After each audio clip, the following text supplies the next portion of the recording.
Friends, आज की हमारी स्टोरी सच में बहुत मस्त होने वाली है, क्योंकि इसमें हमारे मेल लीड्स की बिल्कुल बचपन से स्टोरी दिखाई जाती है। एक तरफ हमारा मेल लीड जो बहुत ही रिच और पावरफुल फैमिली से है, जिसकी वजह से वो बहुत ज्यादा बिगड़ैला मीरजादा बन गया, और दूसरी तरफ हमारी विलेजर फीमेल लीड जो बहुत ही ज्यादा स्ट्रॉन्ग और क्रेजी है।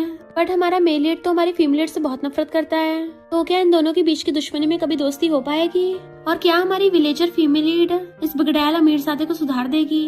ये जानने के लिए तो आपको पूरे ड्रामा को लास्ट तक देखना होगा, क्योंकि इसमें आपको रोमांस कॉमेडी के साथ साथ बहुत क्यूट सीन्स भी देखने को मिलेंगे। एंड कैसे हमारा डेंजरस वारलॉर्ड विलेजर गर्ल से क्रेजली ऑब्सेस्ड हो जाता है। तो चलो फिर बिना किसी देरी के स्टार्ट करते हैं स्टोरी को। स्टोरी की स्टार्टिंग में एक बच्चा घोड़े बैठ के आ रहा था, तो सब लोग चिल्लाने लग जाते हैं। फू फैमिली का लिटिल किंग ऑफ हेल फिर से आ गया, तो सब लोग अपनी जान बचा के भागने लगे थे। फू चाओ कहता है, इस बार मैं भी अपने डैड को ढूंढ के उनकी तरह आर्मी ज्वाइन करूंगा। उसके पीछे बैठा आदमी कहता है, यंग मास्टर, अगर आपकी मॉम को पता चल गया तो उनको बहुत गुस्सा आएगा। फू चाओ कहता है, शट अप, तुम होते कौन हो मुझे लेक्चर देने वाले, और घोड़े की स्पीड बढ़ा देता है। इससे हर तरफ हफड़ा तफड़ी मच गई थी और तबाही हो रही होती है। भी वहाँ पे फू फैमिली की यंग लेडी अपनी गैंग और बंदूक के साथ पहुंचती हैं। शैतान, ये कर क्या रहा है तू? फू चाओ कहता, मॉम मैं डैड के साथ बैटल में जाऊंगा। तो मॉम कहती, खड़े के देख रहे हो, जाके यंग मास्टर को लेके आओ। बॉडीगार्ड्स उन्हें चारों तरफ से घेरने लगे थे, पर वो सबको खदेड़ देता है। तो मॉम कहती है, जो भी आज इसको पकड़ेगा मैं उसको $100 सिल्वर दूंगी। बार तो इसने हद कर दी, इसका पिछवाड़ा तोड़ूंगी। कुछ हो गया तो मॉम, ये मैं नहीं कर रहा, ये घोड़ा कंट्रोल से बाहर हो गया है। अभी वो घोड़ा एक गू नाम के बंदे के ऊपर चढ़ने वाला था, और वहाँ पे हमारी फीमेल लीड जीजी आ जाती है, डैड, और एकदम फ्लैश की स्पीड से जाके अपनी पावर से घोड़े के साथ साथ उन दोनों को बुढ़ा के मारती है।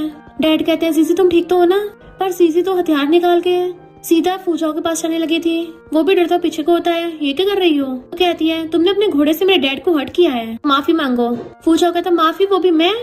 जिस दिन से मैं पैदा हुआ हूँ उस दिन से मुझे तो माफी शब्द का मीनिंग भी नहीं पता। जीजी कहते, ठीक है, तो मैं तुम्हें माफी मांगना सिखाती हूँ। और उस पर हथियार चलाने लगी थी। सब लोग डर जाते हैं। इस लिटिल गर्ल को पता नहीं है क्या फू फैमिली की 9 जनरेशंस के इकलौते वारिस हैं। जीजी मारने वाली थी, मॉम चिल्ला पड़ती है, पर फू चाओ बेहोश हो गया था, और जीजी तो बस उसको डरा रही थी। मॉम भाग के देखती है, फू चाओ का तो पी निकल गया। कहती है, तुम बच्ची? सारे बॉडीगार्ड्स जीजी पे गन तान देते हैं। सब लोग कहते हैं, अब तो ये बच्ची गई काम से। पहली बार किसी ने किंग ऑफ हेल से पंगा लिया है, इसको तो लग रहा है जंगली वुल्फ्स को खिला दिया जाएगा। डैड कहते हैं, यंग लेडी, सब मेरी गलती है, प्लीज मेरी बेटी को माफ कर दीजिए, मैं बदले में यंग मास्टर की पूरी लाइफ गुलामी करूंगा।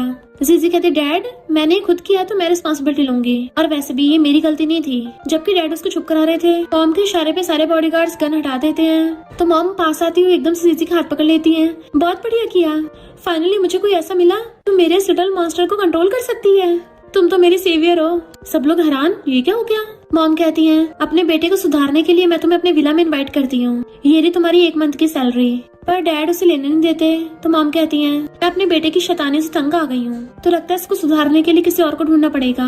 जीजी सोचती है, डैड का पैर का इलाज कराने के लिए हमें पैसों की जरूरत है, सिर्फ मेडिसिन बेच के हम इतना नहीं कमा पाएंगे। और कहती है, मैं ये करने के लिए तैयार हूँ, और पैसे ले लेती है, जबकि डैड मना कर रहे थे। जीजी कहती है, मेरी 3 कंडीशंस हैं। सबसे पहली, जब मैं फू चाओ को डिसिप्लिन सिखाऊंगी, चाहे मैं कोई भी तरीका यूज करूँ, कोई भी बड़ा बीच में टांग नहीं अड़ाएगा। मॉम कहती है, ओके डील। तो कहती है, सेकंड कंडीशन, जो साथ में स्टडी भी करनी है। थर्ड कंडीशन, मेरे डैड की लेग का इलाज कराना होगा।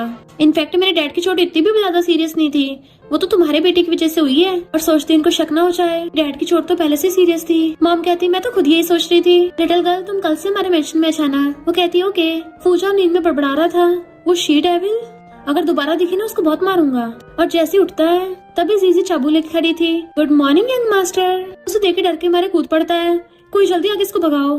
तो मेट्स भाग के आके लाइन में लग जाती हैं। तो कहता है, इसको बाहर फेंको। मेट्स कहती हैं, आपकी मॉम ने आपको सुधारने के लिए इसको हायर किया है, तो जो भी बोलेगी वही होगा। जीजी कहती है, ये आज का तुम्हारा होमवर्क है, 2 घंटों में इसको कंप्लीट करो। गुस्से से अपनी लकड़ी की तलवार उठा लेता है। तुम होती कौन हो मुझ पे ऑटो चलाने वाली? तो उसकी तलवार खींच के उसको पकड़ के घुसा मार देती है, कि वो चिल्ला पड़ता है, मॉम मुझे बचाओ, ये तो मुझे सच में मार रही है। और जीजी भी चाकू से पकड़ के दे दनादन घूसे मारने लग जाती है, जबकि वो सिर्फ ये बड़बड़ाता रह जाता है कि असली मर्द कभी लड़कियों से फाइट नहीं करता, कोई मेरी आके हेल्प करो। इतनी बुरी तरह हो रही थी, इट्स को भी हंसी आ जाती है, अच्छा सबक सिखाया। मॉम उसके चिल्लाने की आवाज में वहाँ से उठ के चली जाती है। यंग मास्टर को बताना मत कि मैं यहाँ पे थी। मुझे चिल्लाया जा रहा था कि तुम तो पूरी तरह से डेविल हो, और पढ़ते पढ़ते बेहोश हो जाता है। उसने मार मार के दोनों आंखें खाली कर दी थी। चुपके चुपके अपना सामान लेके वहाँ से भागने लगा था कि अब तो मैं खुद की मॉम पे भी भरोसा नहीं कर सकता। मैं आर्मी में जाके फाइट सीखूंगा, फिर आके इस शी डेविल को हराऊंगा। जैसे गेट खोलने वाला था, पल फेंक के मारती है कि बुड़क जाता है और मेड्स उसको चारों तरफ से घेर लेती हैं। तभी जीजी स्टेयर से चाबुक पटकती हुई आती है तो कहता है, एस गवर्नर मेंशन का मास्टर हूँ, खबरदार मुझे हाथ लगाया तो। पर जीजी घंटा से डरने वाली थी तो डरता हुआ पीछे को होता है कि मेरे पास गन है, मुझसे दूर रहो। पर वो फिर भी आगे को इशारे थी। जैसे वो गन चलाने वाला था, उसका हाथी पकड़ लेती है और नीचे गिरा दिया था। गन छीन के कहती है, खाली बंदूक से डरा रहा है, इतना बचकाना है। फूजाओ कहता है, तुम इंसान ही हो ना। कहते अब बताऊंगी मेरी बात न सुनने पे कितना दर्द होता है, और उसको मारती है। वो चिल्ला रहा था, फिर पिटा हुआ पड़ा था। वो लड़की एक नंबर की डीमन है। जब उसकी मेडिसिन लगती है तो दर्द से और चिल्लाता है और फूके मार रहा था। मैं उस डेविल को छोड़ूंगा नहीं। मेट्स कहती हैं, यंग मास्टर आपको जीजी की सुननी चाहिए, सिर्फ तभी वो आपको नहीं मारेगी। तो कहता है, शट अप, उसकी जरूर कोई ना कोई कमजोरी होगी, पक्का वो स्नेक से डरती होगी। मैं उसको दिखाऊंगा मेरे से पंगा लेने वालों को क्या हाल होता है। फिर नेक्स्ट सीन में फ्लावर्स को पानी दे रही थी एंड वो झांक के देख रहा था। देन वहाँ पे एक स्नेक छूट जाता है। वो स्नेक जीजी को बताता है कि ये बेवकूफ मुझे तुमसे डराना चाहता है। जीजी कहती है, तो मैं भी इसको डरा देती हूँ, और जानबूझ के चिल्लाने लग जाती है, आय हाय स्नेक आ गया। पूजा खुश होता है, शी डेविल ने अपनी डर के मारे पैंट गीली कर ली होगी। फिर वहाँ पे आके देखता है कि कहाँ गई वो, बट वो स्नेक उसके पैरों पे लिपट जाता है तो चिल्लाने लग गया था कि कोई आके मेरी हेल्प करो, अभी तो मुझे आर्मी में भी जाके फाइट करनी है, तो मैं यहाँ पे ऐसे मर नहीं सकता। जीजी आके स्नेक उठा के फेंक देती है। अरे इतनी जल्दी फट गई, ये स्नेक तो इतना जहरीला भी नहीं था। दिन आर्मी ज्वाइन करने के बारे में बड़बड़ाते रहते हो, बट थोड़ी सी फटी पे रोने लग जाते हो, कितना एम्बेरसिंग है। तो वो उसको जाते हुए देखने लगा था कि ये इतनी स्ट्रॉन्ग कैसे है। ये सब सोच के उसको रात को नींद नहीं आ रही थी। कॉपी लेके लिखने लग जाता है कि दुश्मन को हराने से पहले दुश्मन को अच्छी तरह से समझना होगा। जीजी अभी ना कभी मैं तुम्हें हरा ही दूंगा, और प्लान बना के सो जाता है। नेक्स्ट डे अपना होमवर्क कंप्लीट करके उसको दिखाता है। कहती है, आज का काम पूरा हुआ, अब तुम फ्री हो। देन फिर अपने डैड से मिलने हॉस्पिटल आती है तो फूजा भी उसके पीछे पीछे आता है। जीजी अपने हाथों से डैड को खाना खिलाती है तो कहता है, यकीन नहीं हो रहा ये शी डेविल इतनी जेंटल भी है। फिर जब जीजी जाने लगी थी तो वो तब भी चुपके चुपके उसका पीछा कर रहा था और देखता है वहाँ पे एक टाइगर है। जीजी उस टाइगर को सहलाने लग जाती है और इवन उससे बातें भी कर रही थी। ये देख के फूजा की हालत खराब हो जाती है। ऊपर से उसके जाने के बाद टाइगर उसको देख लेता है, उसे देख के गुर्राता है तो डर के मारे चिल्ला पड़ता है और जैसे अपनी जान बचाने के लिए पीछे को भागता है, एक रस्सी में पैर अटकने से वो गलती से पेड़ पे लटक गया था तो चिल्लाता है, जीजी हेल्प करो। वो भाग के आती है, तुम यहाँ क्या कर रहे हो। फिर वो उसको बचा लेती तो रो रहा था कि मुझे अपने घर जाना है। कहती है, अगर तुम्हें गवर्नर जितना बहादुर बनना है तो सिर्फ रोने से बात नहीं बनेगी, थोड़ी हिम्मत वाले बनो। तो कहता है, मैं इसलिए रोता हूँ क्योंकि तुम मुझे इतना पढ़ाती हो, इतना पढ़ पढ़ के तो मैं कमजोर हो जाऊंगा, गन चलाना कब सीखूंगा। कहती, तुम्हारे दिमाग के पेस्ट हिले हैं क्या, पढ़ने से तो वर्ल्ड को और अच्छे से समझ सकते हैं, इसलिए जब तुम आर्मी ज्वाइन करोगे तुम्हें यही नॉलेज काम आएगी। हाथ आगे करती है, चलो मैं अब तुम्हें घर ले चलती हूँ। तो वो भी उसका हाथ पकड़ कहता है, ठीक है मैं तुम्हारी ये वाली बात सुनूंगा। देन उसको देखता जा रहा था। नेक्स्ट सीन में वो खुश होकर पढ़ाई करता है कि मैंने क्वेश्चन सही किया है ना। वो कहती है, हाँ तुम काफी सुधार कर रहे हो, तो आज मैं तुम्हें बाहर खिलाने ले चलूंगी। मॉम और ग्रैंडपा भाग के आते हैं, तुम ठीक तो हो ना, तुम फंसे कैसे थे उस ट्रैप में। कहता, मैं ठीक हूँ ग्रैंड पेरेंट्स, ये जीजी है, इससे मुझे बचाया था। ग्रैंडमा कहती, कितनी प्यारी बच्ची है, हमारी फैमिली की सेवियर है, तो ये मेरी तरफ से गिफ्ट ना ब्रेसलेट निकाल के उसको दे देती हैं। तो कहती, नहीं ये बहुत ज्यादा कीमती है, मैं नहीं ले सकती। फूजाओ कहता, ग्रैंडमा जल्दी करो, मुझे फिर पढ़ाई कंप्लीट करने के बाद इसके साथ बाहर खेलने भी जाना है। मॉम खुश होती है, मेरे बेटे ने एकदम सही होमवर्क किया है, और ग्रैंड पेरेंट्स को भी दिखाती हैं। मेट्स कहती हैं, यंग मास्टर के टेस्ट पेपर्स भी बहुत अच्छे गए हैं। नेक्स्ट सीन में फूजाओ भाग के आता है कि मेरे फुल मार्क्स आए हैं, जीजी तुमने मुझे कैंडी दिलाने का प्रॉमिस किया था। पर मेट्स कहती हैं, जीजी तो आज यहाँ है ही नहीं। वो पूछता, कहाँ गई। तो कहती है, कंट्री साइड का एक बच्चा आया था जीजी को लेने, शायद वो लोग चाइल्डहुड फ्रेंड्स होंगे। फूजाओ टेस्ट पेपर छोड़ के भागता है। धन झांक के देखता है कि एक चैन नाम का बच्चा जीजी से कहता है, क्या मैं इस कैंडी को टेस्ट कर सकता हूँ। जीजी थोड़ा हिचकिचा रही थी कि मुझे तो ये फूजाओ के साथ शेयर करनी थी, पर चैन को दे देती है। चैन खा के कहता, टेस्टी है, पर फूजाओ को गुस्सा आ रहा था। डैड कहते हैं, थैंक यू चैन, तुम मुझसे मिलने आए, तुम दोनों साथ में बड़े हुए हो तो कभी अलग मत होना। पर फूजाओ को गुस्सा आ रहा था, क्या जीजी सच में उसे लाइक करती है। चैन कहता है, जीजी मैं तुम्हारे लिए गुड न्यूज लेके आया हूँ, लेजेंडरी डॉक्टर जिसको तुम बहुत ज्यादा एडमायर करती हो वो फाइनली आ गए हैं, तो तुम मेडिसिन स्टडी करने का अपना ड्रीम पूरा कर सकती हो उनकी डिसाइपल बनके। वो कुछ बोल नहीं पा रही थी। डैड कहते हैं, मेरे पैर अब काफी हद तक ठीक हो गए हैं, तुम अपना सामान पैक करके जल्दी जाओ उनके पास। चैन कहता है, मैं भी पैकिंग में हेल्प करूंगा। पर फूजा भाग के आता है, जीजी तुम मुझे छोड़ के नहीं जा सकती। वो पूछती, तुम यहाँ क्यों हो। तो कहता है, मैं अच्छे से स्टडी करूंगा और तुम्हारी हर बात सुनूंगा। अंकल मैं अब दोबारा कभी भी सड़कों पे घोड़े को नहीं दौड़ाऊंगा, सॉरी मैंने आपको हर्ट किया था। डैड के आगे झुकने लग गया था तो डैड कहते, नहीं। डैड कहते, नहीं तुम नोबल फैमिली से हो, ऐसे किसी के आगे झुको मत। फूजाओ कहते नहीं, अगर किसी इंसान से गलती होती है तो उसमें माफी मांगने की भी हिम्मत होनी चाहिए। स्टेटस से कोई फर्क नहीं पड़ता। अंकल मुझे माफ कर दीजिए, जो भी मुझे सजा दोगे मुझे मंजूर होगी। डैड कहते नहीं नहीं, अब तो मैं ठीक हूँ। वैसे भी यंग लेडी ऑलरेडी हमारे ट्रीटमेंट के पैसे दे रही है, थैंक यू तो मुझे करना चाहिए। जीजी कहती है मैंने पहले सोच रखा था जब डैड ठीक हो जाएंगे मैं चली जाऊंगी। अब तुम्हारे अच्छे मार्क्स आने लग गए, तुम खुद से पढ़ाई कर सकते हो, मेरे बिना भी। वो कहता बिल्कुल भी नहीं, तुम्हारे बिना नहीं। चैनो से साइड कर कहता है तुम्हारा घर जीजी का घर नहीं है, जीजी को अपने सपने पूरे करने हैं, तुम कैसे उसको रोक सकते हो। तो फूजाओ चैन को धक्का मार गिरा देता है। ये मेरे और जीजी के बीच की बात है। जीजी जाके चैन को उठाती है तो फूजाओ ये देख के गुस्से से भाग जाता है। जीजू उसके पीछे आने लगी थी पर चैन कहता मेरे पैरों में दर्द हो रहा है। तो जीजू से पकड़ के बिठाती है कि मैं फूजाओ की तरफ से माफी मांगती हूँ, पर उसका वो मतलब नहीं था, वो अच्छा है। चैन कहता है तुम उसकी कुछ ज्यादा फिक्र नहीं कर रही। इधर फूजाओ अपने ब्लैंकेट में घुसा और रो रहा था। जीजू तुम बहुत बुरी हो, तुम्हें मेरी बिल्कुल भी परवाह नहीं है। तुमने प्रॉमिस किया था कि मुझे वो कैंडी दोगी, पर तुमने किसी और को दे दी। बुरी जीजी मैं तुमसे बात नहीं करूंगा दोबारा। तब तक तुम कम से कम 3 बार मुझे मनाओगी नहीं। नहीं नहीं, 2 बार मनाओगी तो मैं बात कर लूंगा। फैल पक्कर मचा रहा था तो मेड्स बाहर गेट पे कान लगा के सुन रही थी कि लगता है यंग मास्टर को उसने छोड़ दिया। तो मॉम भी आके कान लगा के सुनने लग जाती है। मेड बताती है कि यंग मास्टर ने खुद को रूम में लॉक कर रखा है, ना कुछ खा रहे ना पी रहे हैं, क्योंकि जीजी जो जा रही है। मॉम सोचती है क्या कहा, मेरी फ्यूचर डॉटर इन लॉ भाग रही है। नहीं नहीं, ऐसा नहीं होने दूंगी। फूजाओ तो जीजी के बिना कुछ खा पी भी नहीं रहा था। मॉम सोचती है जीजी यहाँ पे है नहीं, मुझे तो ये सोच के सिर में दर्द हो रहा है, पता नहीं कौन इस शैतान पे नजर रखेगा।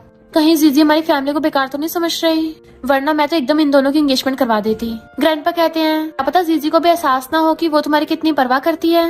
वो पूछता है क्या मतलब ग्रैंडपा। ग्रैंडपा उसके पास बैठ के कहते हैं मैंने तुम्हारे ग्रैंडमा का दिल कैसे जीता था, तुम्हें उसके सामने अपनी वीकनेस दिखानी होगी तो उसको पता चले तुम्हें उसकी कितनी जरूरत है। फिर अपनी कहानी सुनाने लग गए थे। एक बार मुझे जंगली भेड़ियों ने घेर लिया था, तब तुम्हारी ग्रैंडमा ने शॉटगन से सबको भगा दिया और मुझे बचा लिया। वो हंस पड़ता है। ग्रैंडमा डांट के कहती हैं बस करो, बच्चों को क्या सुना रहे हो। ग्रैंडपा उनका हाथ पकड़ लेते हैं कि मैं तुमसे बहुत प्यार करता हूँ। ग्रैंडमा कहती क्या बोलते रहते हो, बच्चे यहीं पे बैठे हैं। जाओ एक बात याद रखना, अगर तुम किसी लड़की की परवाह करते हो उसको हमेशा ये बात फील करानी होती है। तो कहता है अगर मैं खतरे में फंस जाऊँ तो जीजी मुझे इग्नोर नहीं करेगी। एंड भाग जाता है। देन अपने 2 बंदों को पैसे दे रहा था, मुझे नकली का किडनैप करना है। वो मना कर रहे थे कि अच्छा आइडिया नहीं है, पर वहाँ पे असली गुंडे आते हैं कि तू ही यंग मास्टर है ना। वो चिल्लाने लगा था हेल्प के लिए, बट उसे उठा के ले जाते हैं। छोटी सी स्पैरो आके जीजी को बता देती है कि फूजाओ का किडनैप हो गया। तो जीजी जल्दी से भागती है। गुंडे हंस रहे थे। फूजाओ कहता है मेरे डैड तुम्हें छोड़ेंगे नहीं। गुंडे कहते हैं इसकी फिंगर्स काट के गवर्नर मैंशन में भिजवा दो और बदले में 1 लाख गोल्ड बार्स चाहिए, वरना इस बच्चे की बॉडी मिलेगी। जैसे गुंडा चाकू लेके उसके क्लोज आने लगा था, सोचता है जीजी ने बोला था इतनी ज्यादा डेंजरस सिचुएशन हो उतने ज्यादा शांत रहना चाहिए। जैसे वो उसके फिंगर काटने लगे थे तो कहता है अगर तुम लोगों को 1 लाख गोल्ड बार्स चाहिए मेरी फिंगर मत काटो, मैं लिख के घर पे लेटर भिजवा सकता हूँ। पर मेन गुंडा कहता है हमारी इसके गवर्नर बाप से दुश्मनी है तो उसके बेटे कैसे बख्श देंगे, काटो इसकी उंगलियां। पर उससे पहले ही वहाँ पे गेट तोड़ के जीजी आ जाती है। गुंडे कहते हैं गवर्नर के बंदे अटैक करने आए हैं, पर जैसे देखते बच्ची है तो हंसने लग जाते हैं। जीजी पूछती है तुम ठीक तो हो ना। तो सोचता है जीजी को सबसे ज्यादा मेरी परवाह है और कहता है मेरी चिंता मत करो, तुम भागो यहाँ से जल्दी। गुंडा कहता है इस बच्ची को भी पकड़ लो। तो फूजा चिल्लाने लगा था उसको हाथ पे मत लगाना। जैसे गुंडा आता है वो उसको लात मार के भड़का देती है। फिर एक एक करके सबकी वाट लगा रही थी। एक तो सरिये से अटैक करता है बट वो सरिये तक मोड़ देती है और सबको ढेर कर दिया था।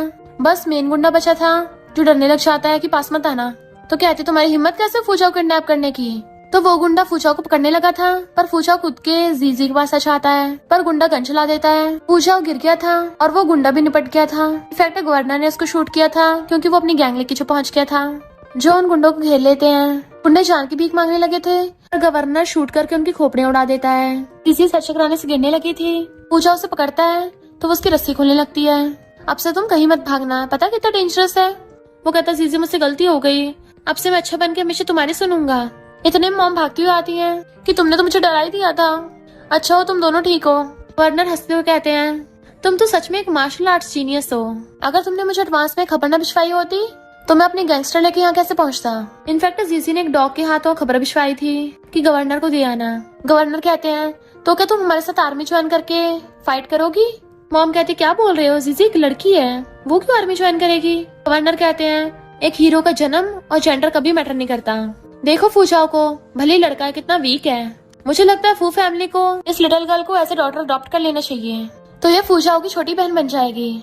दोनों खुश होने लगे थे, साथ में रहेंगे। मॉम कहती तुम्हारे डैड का दिमाग फिर गया है, अच्छा चलो घर चलो और उनको ले जाती हैं। डॉक्टर चेकअप पर बताता है कि यंग मास्टर एकदम ठीक है। ग्रैंडमा कहती है अच्छा वो जीजी है, इसकी वजह सब ठीक हुआ है। थैंक यू जीजी, तुम हमारी फैमिली की सच में बहुत बड़ी सेवियर हो। जीजी जाने लगी थी। पूछा कहता है क्या तुम वापस से कंट्री साइड में जा रही हो, मुझे छोड़ के जाओगी? भले इस बार मेरे कम मार्क्स आए थे, अगली बार मैं पक्का फुल मार्क्स लेके आऊंगा। तो कहती है मुझे तुम पे भरोसा है, तुम अच्छे मार्क्स ला सकती हो और खुद से पढ़ सकते हो। पूछा जानबूझ के उसके ऊपर गिर जाता है, पर मैं फिजिकली कमजोर हूँ, अच्छा फील नहीं हो रहा। ग्रैंडपा कहते नलायक, मेरी ट्रिक अपना रहा है। जीजी कहती है पर मुझे सच में घर जाके मास्टर को ढूंढना होगा। पूछा कहता है तो मैं भी तुम्हारे साथ चलूंगा, जहाँ तुम जाओगी वहीं रहूंगा। और तुम्हें दुनिया कोई फेमस डॉक्टर भी चाहिए होगा वो भी ढूंढ लाऊंगा। हमने तो प्रॉमिस किया था ना, हम दोनों हमेशा साथ में फ्रेंड्स रहेंगे। मॉम कहती सही कहा, तुम शहर में रुक के भी अच्छे से स्टडी कर सकती हो। चैन छुप के उनकी बातें सुन रहा था, तभी वहाँ पे गवर्नर आश आते हैं। कौन जाने की बात कर रहा है? मैंने तुम्हें अपने साथ आर्मी ज्वाइन करने के लिए पूछा था। वो कहती मैं नहीं चाह रही, तो सब लोग बहुत खुश होते हैं। पर चैन गुस्से में था, जीजी ने बोला था हमेशा मेरे साथ बेस्ट फ्रेंड्स रहेगी, अब क्या ये मुझे छोड़ देगी? फिर नेक्स्ट दिन में फूजा को बर्थडे था, सब लोग उसको हैप्पी बर्थडे यंग मास्टर बोल के गिफ्ट्स दे रहे थे और वो भी थैंक यू करके ले रहा था। तो लोग हैरान होते हैं, यकीन नहीं हो रहा ये वही लिटिल डेविल है जो हमेशा अकड़ दिखाता था, अचानक से इतना तमीजदार बन गया। जीजी आती है तो भाग के उसके पास आता है कि तुम बहुत सुंदर लग रही हो। वो कहते थैंक यू। इतने में उसके डैड और चैन भी अच्छा आते हैं। जब पूछता अंकल आपका पैर पहले से बेटर है, मैं आपको टी ला के देता हूँ। वो कहते नहीं यंग मास्टर मैं खुद ले लूंगा। फूजाओ कहता नहीं आप पेशेंट हो, मुझे आपका ध्यान रखना चाहिए, और उन्हें पकड़ के ले आता है। चैन कहता है तुमने 3 दिन में जाने का कहा था ना, तो ये रही हमारे टिकट्स। जीजी कहती है मैंने यही रुकने का सोचा है, मिरेकल डॉक्टर का वैसे भी सही से आता पता नहीं है, पता नहीं वो कब आएंगे। चैन कहता है तुम क्या अपने सपने छोड़ दोगी? तो कहते नहीं मैंने हार नहीं मानी है, मैं शहर में स्कूल में रह के पढ़ूंगी, यहाँ के स्कूल्स बहुत अच्छे हैं। अगर तुम्हें यहाँ रुकना हो तो मैं यंग लेडी को बोल के तुम्हारा भी बंदोबस्त करवा दूंगी। चैन कहता मुझे नहीं करना, तुमने पहले प्रॉमिस तोड़ा है, आखिर इस शहर में ऐसा भी क्या खास है? इतने में गवर्नर आज आते हैं कि मुझे कुछ अनाउंस करना है। तो लिन का डैड उसे कहता है गवर्नर आज एक लड़की को अडॉप्ट करेंगे, तो वो तुम ही होनी चाहिए। गवर्नर सबको पार्टी में अनाउंस करते हैं कि आज फू फैमिली में 2 खुशियां हैं। सबसे पहले तो मेरे बेटे फूचाओ का बर्थडे है, और दूसरा मैं जीजी को अपनी गॉडडॉटर अडॉप्ट करना चाहता हूँ। सब लोग क्लैपिंग करने लगे थे। लिन और उसका बाप मुंह फुला लेते हैं, इस विलेजर गर्ल को तो ठिकाना लगाना पड़ेगा। जीजी के डैड को जीजी की चिंता हो रही थी, तो जीजी कहती नहीं फू फैमिली वाले बहुत अच्छे हैं। फूचाओ कहता है हाँ हम सब लोग जीजी को पसंद करते हैं, इवन इसके अच्छे स्कूल में एडमिशन भी करवाया है, ये फर्स्ट आई है। डैड को प्राउड फील होता है। जीजी कहती है डैड मैं पेंटिंग में भी फर्स्ट आई हूँ, तो वो खुश होकर उसको हक कर लेते हैं, जबकि चैन थोड़ा गुस्से में लग रहा था। लिन कहती है फूचाओ मैं तुम्हारे लिए फॉरेन से गिफ्ट लेके आई हूँ, तुम्हें गन बहुत पसंद है। और फूचाओ कहता है मुझे पसंद नहीं रही। जीजी तुम मेरे लिए बर्थडे गिफ्ट में क्या लेके आई हो? तो वो उसे एक छोटा सा टॉय देती है। लिन कहती है फूचाओ को ऐसी बचकानी चीजें पसंद नहीं आएंगी, बट फूचाओ तो ले लेता है, ये मेरा बेस्ट गिफ्ट है। जबकि लिन ये सब देख के चिढ़ रही थी। फूचाओ को बाहर खेलने चलने के लिए पूछती है, बट वो मना कर देता है। तो लिन का डैड उसे कोने में ले जाके प्लान बताता है, पर चैन ने भी सुन लिया था। तो लेनिन जीजी कहती है केक खा लो। जीजी मना करती है, पर वो जबरदस्ती करने लगी थी। तो जीजी कहती तू पिटना चाहती है क्या? तभी ग्रैंडमा जीजी से टी मांगती है। वो जैसे देने जाने लगी थी, लेनिन उससे टकरा चाहती है। जैसे ग्रैंड पेरेंट्स जीजी की लाइव टी पीते हैं, उनकी तबीयत खराब होने लगी थी। लेनिन का बाप जो छुप के देख रहा था, कहता है इस लड़की ने इनको पॉइजन दिया है। ग्रैंड पेरेंट्स हैरान, कौन सा पॉइजन? तो वो कंफ्यूज हो जाता है।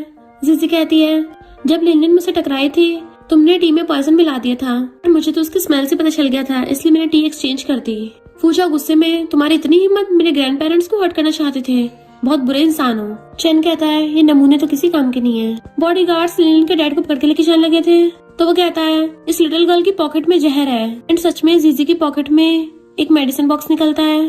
जीजी कहती पता नहीं किसने डाला मेरी पॉकेट में, पर इतना पता है जिसने भी इसको खोला होगा उसके हाथ अगर पानी में डाले जाए पानी रंगीन हो जाएगा। और फिर जीजी अपना पानी में हाथ डाल के दिखाती है, कुछ भी नहीं रिएक्ट होता। उस गुंडे का पानी में हाथ डालते ही कलरफुल हो गया था, तो उसे अरेस्ट करके ले जाते हैं। फूचाओ कहता है जीजी तुम कितनी इंटेलिजेंट हो, इतनी नॉलेज तो स्कूल में टीचर भी नहीं सिखाते।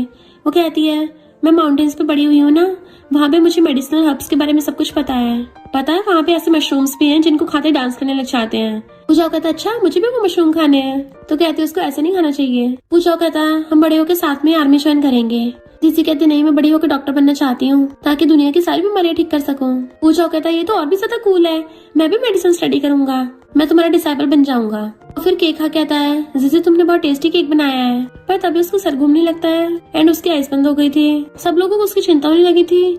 जीजी चेकअप बताती है कि इसने पॉइजन खा लिया, तो उसके मॉम डैड रोने लग जाते हैं कि जल्दी डॉक्टर को बुलाओ। जीजी चेक करके बताती है कि केक में पॉइजन नहीं है, ये प्लेट ही पॉइजनस है। डॉक्टर कहता है पॉइजन बहुत जहरीला है, अगर यंग मास्टर का इलाज भी हुआ तब भी वो लाइफ टाइम डिसेबल बन जाएंगे। मॉम तो सदमे से गिरी चाहती हैं कि चाहे कुछ भी हो जाए प्लीज मेरे बेटे को बचा लो।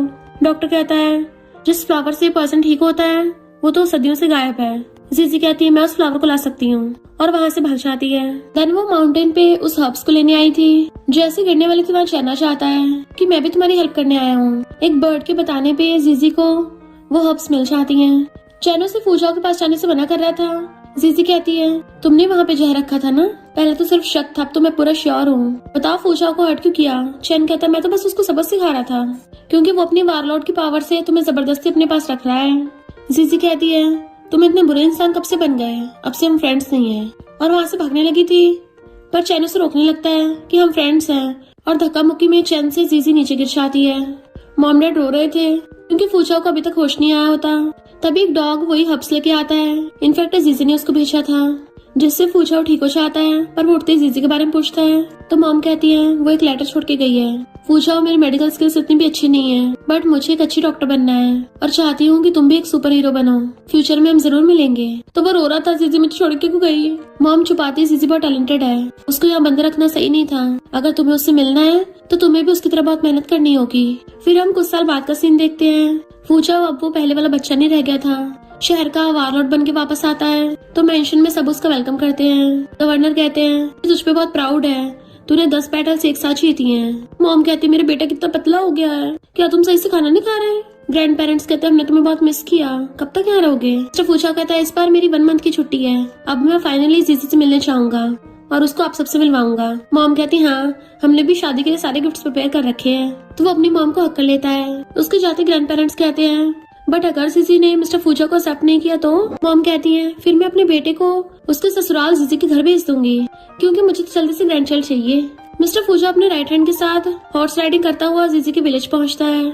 राइट हैंड कहता है बॉस सुना है इस विलेज के बारे में रूमर्स हैं, अगर किसी लड़की की शादी होती है तो शादी के बाद वो अपने हस्बैंड का सरनेम लगाती है। मिस्टर फूजाओ कहता है मेरी जीजी ऐसी नहीं है, उसको किसी के सरनेम की जरूरत नहीं है, वो खुद ही अकेली काफी है। जीजी फाइनली मैं तुमसे मिलूंगा। और वहाँ के कुछ विलेजर्स से पूछते हैं कि जीजी का घर कहाँ है, पर उन लोगों को भी नहीं पता था और गांव की कुछ लड़कियों से मिलवाते हैं। बट मिस्टर फूजाओ कहता है इनमें से कोई भी मेरी जीजी नहीं है, उसका पूरा नाम गू जीजी है। विलेजर्स कहते हैं गू फैमिली वाले तो कब के शहर चले गए। मिस्टर फूजाओ खुश होता है तो मैं उसको शहर में ढूंढने चला जाऊंगा और उन सारे विलेजर्स को मनी दे के चला गया था। हॉर्स राइडिंग करता हुआ शहर में आता है। फाइनली 15 साल बाद जीजी हम मिलेंगे और अब तो मैं क्वालिफाइड भी हो गया हूँ। एक भागता हुआ बच्चा उसके हॉर्स के सामने आने वाला था तो एकदम से ब्रेक लगा के हॉर्स को रोकने लगा था पर गलती से वो उछल के गिरने लगता है। तभी एक लड़की आके उसको हवा में कैच करके बचा लेती है। कहता है जीजी तुम, और उसके गले में हाथ डाल लेता है मैंने तुम्हें बहुत मिस किया। बट उसको सिर घूमने लगा तो कहती है अगर ज्यादा तेज चिल्लाए तो फेंक दूंगी। मिस्टर फूजाओ कहता है मैं तुम्हें ढूंढने के लिए विलेज गया था पर तुम वहाँ नहीं मिली तो यहाँ आ गया और पता है मैंने सारे गुंडों को ठिकाना लगा दिया। विलेज में अब सब लोग आराम से रहते हैं और सब बच्चों को पढ़ने के लिए स्कूल्स भी बनवा दिए। आखिर तुमने मुझे ये सब सिखाया था। उसको इशारे कर रही थी, पहले तो वो नहीं समझता पर फिर कहते नीचे उतरो तो एकदम से उतर जाता है। तुम अब भी बचपन की तरह कितनी स्ट्रांग हो। जैसे उसके शोल्डर पे हाथ रखता है वो उसका हाथ पकड़ के उसको उठा के पटक देती है। यू पर्वर्ट, मैं पुलिस बुला के तुम्हें अरेस्ट करवा दूंगी। राइट हैंड कहता है ये हमारे वारलॉर्ड है। तो कहती है वारलॉर्ड है तो क्या पर्वर्ट बनेगा, ये अच्छाई का फायदा उठा रहा है। राइट हैंड कुछ करने वाला था, मिस्टर फूजाओ से रोक देता है कि हाँ मेरी गलती है, मैं तुमसे मिलने के लिए कुछ ज्यादा एक्साइटेड हो गया था। वो कहती है अगर तुम चाहते हो मैं पुलिस ना बुलाऊं तो मुझे पे करो। देन वो उसको बहुत सारे मनी दे देता है। तो सोचती है ये लड़का पगलाइट है क्या, फेंक लेके बाकी वापस कर देती है। जैसे जाने लगी थी तो कहता है मैं फूजाओ हूँ। गू जीजी क्या तुम्हें याद नहीं। तो कहती है बार बार मुझे जीजी बोलना बंद करो, मेरे सिर में दर्द हो रहा है, मेरा नाम गू मिमी है। तो कहता है तुम जीजी कैसे नहीं हो सकती, देखो इस टॉय को, तुमने मुझे बचपन में गिफ्ट किया था। उसका सर घूमने लगता है, उसे पकड़ता है तो कहती छोड़ो और कहती है मुझे तो कुछ याद नहीं है। तो पूछता है क्या तुम्हारे डैड का नाम गू है। हाँ में मुंडी लाती है तो कहता है अंकल गू का दूसरा बच्चा भी है तो तुम्हारी सिस्टर का नाम गू जीजी होगा। तो कहती है मैं अपने डैड की इकलौती बेटी हूँ, जाके अपना हॉस्पिटल से इलाज करवाओ। और जाने लगी थी बट वो हाथ पकड़ लेता है मजाक मत करो, तुम बचपन से बिल्कुल भी डिफरेंट नहीं दिखती। शायद तो मुझे इसलिए नहीं पहचान पा रही क्योंकि मैं बहुत ज्यादा टाइम बाद आया हूँ, क्या तुम मुझसे गुस्सा हो। ये सब मेरी गलती है, हमने प्रॉमिस किया था ना हम मिलेंगे बड़े होके। उसका सिर चिढ़ाने लगता है। तभी एक लड़का आकर मिस्टर फूजाओ को दूर करके खुद उसे पकड़ लेता है। मैडम तुम ठीक तो हो ना। मिस्टर फूजाओ हैरान, तुम चैन हो ना। चैन सोचता है ये यहाँ पे क्यों आया। मिस्टर फूजाओ कहता है तुमने इसे क्या बोला, मैडम कैसे बोल रहे हो। चैन उसको लेके चलने लगा था तो पूछता है जीजी को कहाँ लेके जा रहे हो। चैन कहता है लगता तुमने गलत इंसान समझ लिया, हम तुम्हें नहीं जानते। तो चैन जल्दी से उसको ले जाता है। मिस्टर फूचाओ कहता है क्या वो सच में मेरी जीजी नहीं है? पर ऐसा कैसे हो सकता है? दो इंसान इतने सेम कैसे हो सकते हैं? बट अगर वो जीजी है तो उसको मैं याद क्यों नहीं हूँ? क्या जीजी मुझे लाइक नहीं करती, उस चैन के साथ है? आखिर क्या सच है क्या झूठ है? चलो अब उनका पीछा करो, मुझे सच पता लगाना होगा। देन फिर नेक्स्ट सीन में वो लोग छुपके देख रहे थे कि जीजी का घर है। तभी वो जीजी के डैड को देख लेता है तो कहता है अंकल गू। डैड कहते हैं यंग मास्टर तुम तो कितने बड़े हो गए हो। मिस्टर फूचाओ कहता है अंकल जीजी मुझे पहचान क्यों नहीं पा रही? तो डैड बताते हैं कि सालों पहले वो पहाड़ी से गिर गई थी, इतनी जख्मी हो गई थी, बहुत मुश्किल से बची। मैंने गॉड से बहुत प्रे किया, तब उसका नाम बदल के मिमी रखा, तब जाके उसको होश आया। मिस्टर फूचाओ कहता है जीजी मुझे बचाती हुई जख्मी हुई थी, और उनके पैरों में गिर जाता है अंकल ये सारी मेरी गलती है, मैं अपनी पूरी लाइफ से जीजी को कंपनसेट करूंगा। पर डैड उसे उठाते हैं फिलहाल तो सब ठीक है, वही काफी है, पर तुम एक बात का प्रॉमिस करो दोबारा कभी पास्ट का जिक्र करके जीजी को सैड नहीं करोगे। डॉक्टर ने बताया कि जीजी को ब्रेन डैमेज हुआ है, अगर उसको जबरदस्ती याद दिलाया तो वो पागल भी हो सकती है। मिस्टर फूचाओ सैड होता है कि वो सच में हमारा पास्ट भूल गई। इधर जीजी बैठी हुई वह सब सोच रही थी, तभी उसको सिर दुखने लगता है। चैन भाग के आता है मिमी क्या तुम्हें कुछ याद आया? तो कहती नहीं। चैन कहता है डॉक्टर ने बोला पास्ट का कुछ भी याद मत करो, मैं तुम्हारी फेवरेट डिश लेके आया हूँ। वो कहती पर मुझे नहीं खानी। तो चैन गुस्से में लग रहा था। इतने में डैड किचन से खाना लेके आते हैं कि आज हमारे घर पे गेस्ट आए हैं। जैसे वो मुड़ के देखती है मिस्टर फूचाओ खाना लेके आ रहा था, तो देख के हैरान तुम? चैन पूछता तुम यहाँ क्यों हो? मिस्टर फूचाओ कहता अंकल ने मुझे इनवाइट किया, तुम्हें कुछ प्रॉब्लम है क्या? कहते चलो साथ में बैठ के खाते हैं। तो मिस्टर फूचाओ चैन को साइड करके खुद जीजी के पास बैठ जाता है। जब वो लोग खाना खाने लगे थे तो जीजी को अपने हाथों से खाना सर्व करता है। वो चुप हो गई थी। डैड कहते खाओ तो खाने लग जाती है। मिस्टर फूचाओ पूछता है मिमी क्या तुम अभी मेडिसिन स्टडी कर रही हो? तभी उसको सिर दुखने लगा था, तो डैड उसको जल्दी से मेडिसिन ला के देते हैं और मिस्टर फूचाओ उसे फूंक मार के पानी पिलाता है। चैन कहता है सब तुम्हारी गलती है। उसे खींच के बाहर ले जाता है कि तुम्हारी वजह से आज उसका ये हाल है। तुम्हारी दवाई लेके आने के लिए पहाड़ी से गिर गई तो मैं उसको ढूंढ के लाया। उस टाइम तुम कहाँ थे? मेंशन के लोग तुम्हारी पैम्परिंग कर रहे थे, तो अब उसको जाने क्यों नहीं देते? अगर उसकी भलाई चाहते तो दूर हो जाओ यहाँ से। मिस्टर फूचाओ की आंखों में आंसू थे, तो राइट हैंड उसे दूर करता है। छोड़ो हमारे वारलॉर्ड को। मिस्टर फूचाओ कहता है मैंने जीजी को हर्ट किया तो मैं उसे कंपनसेट करूंगा। चैन कहता है मैं उसके पास हूँ, उसे तुम्हारी जरूरत नहीं है, और अंदर से गेट बंद कर लेता है। मिस्टर फूचाओ उसको बाहर से देख रहा था। जीजी मैं क्या करूँ? अगर तुम्हें इससे खुशी मिलती है तो ठीक है, मैं तुम्हें जाने देता हूँ। पहले तो सैड होकर जाने लगा था, बट फिर पेड़ पे चढ़ के उसके घर के अंदर झांकने लग जाता है। रात को जब जीजी के रूम की लाइट बंद होती है तब जाके पेड़ से उतरता है। उसका राइट हैंड वहीं बैठे बैठे सो गया था, उसको लात मार के जगाता है। जैसे वो जाने लगा था पीछे जीजी उसका हाथ पकड़ लेती है। वो हैरान तो कहती है तुम मुझे जीजी क्यों बोलते हो? और सोचती आखिर कौन है ये, मुझे सब जानना है। ऐसा लगता है जैसे मैं कुछ बहुत इंपॉर्टेंट चीज मिस कर रही हूँ। वो सोचता है इसको पेन होगा, क्या मैं इसको बताऊं? तभी पीछे चैन उसके ऊपर हाथ रखता है तो एकदम से मिस्टर फूचाओ को हकड़ लेती है। चैन कहता घर चल के मेडिसिन खाओ, और उसे खींच के अंदर लेके जाने लगा था, जबकि उसे इशारे कर रही थी मैं तुमसे कल मिलूंगी। मिस्टर फूचाओ पे अंदर जाने लगा था तो राइट हैंड उसको रोकता है कि वारलॉर्ड प्लीज अब मिस्टर्स मत बनो। चैन उससे आगे पूछता है तुम दोनों बाहर क्या बातें कर रहे थे? वो कुछ नहीं बोलती, तो उसके बालों को टच करने लगा था, बट वो एकदम अलर्ट हो जाती है। तो कहता है मिमी उसके पास मत जाना, मैं तो बस तुम्हारी भलाई चाहता हूँ। देखो तुम्हें बचाते टाइम मेरी लेग में चोट लग गई थी। वो कहती है सॉरी, वैसे कि मेरा पास्ट इतना बुरा था। तो कहता है हाँ बहुत ज्यादा बुरा, अच्छा होगा तुम याद ही मत करो। वो कहती पर, तो कहता है फाइनली हम लोग शांति से जी रहे हैं, चाहे कुछ भी हो जाए मुझ पे भरोसा करो। उसे टच करता है तो पीछे हो जाती है। बहुत रात हो गई है, तुम जाके अपने रूम में सो जाओ। चैन बाहर के आदमी से कहता है मैडम को पास्ट का याद नहीं आना चाहिए। इधर टल्ली मिस्टर फूचाओ जीजी का नाम चिल्लाया जा रहा था। राइट हैंड उसको रोकता है वारलॉर्ड प्लीज शांत रहिए वरना नेबर्स उठ जाएंगे। मिस्टर फूचाओ कहता है कोई तरीका है जिससे मैं फिर से जीजी के पास चला जाऊं? राइट हैंड कहता है पॉसिबिलिटी तो ज्यादा लगती नहीं है, ऐसा लग रहा है जैसे वो दोनों साथ में हो। तो मिस्टर फूचाओ गुस्से में जीजी को ऐसे नमूने बिल्कुल पसंद नहीं है, उसने जरूर मेरी जीजी को धोखा दिया होगा।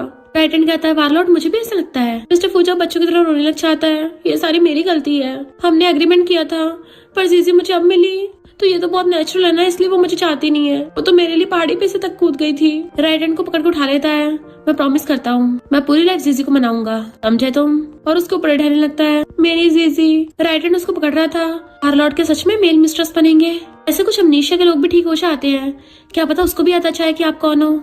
इधर मॉम ज्वेलरी देख रही थी। ग्रैंड पेरेंट्स ने और उन्होंने अपनी ग्रैंड डॉटर इन लॉ के लिए गिफ्ट तक तैयार कर रखे थे। मिस्टर फूचाओ के आने से खुश होते हैं, पर वो तो टल्ली होके आया था जिससे वो सब कंफ्यूज थे। मिस्टर फूचाओ अपने टॉय को हक करके लेटा था। जीजी मैं तुम्हें बहुत मिस करता हूँ। वो सब झांके देख रहे थे। मॉम कहती है इसका हुलिया देख के लग रहा है डंप हो गया।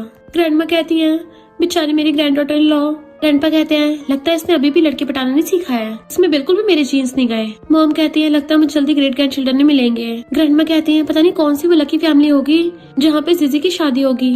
नेक्स्ट सीन में जीजी मेडिसिन सुखा रही थी, तभी उसे अचानक से बचपन का एक सीन याद आता है तो उसका सिर घूमने लगा था। तो कहती है चाहे मेरा पास्ट कैसा भी हो, अच्छा हो या बुरा हो, मुझे फिर भी याद करना है।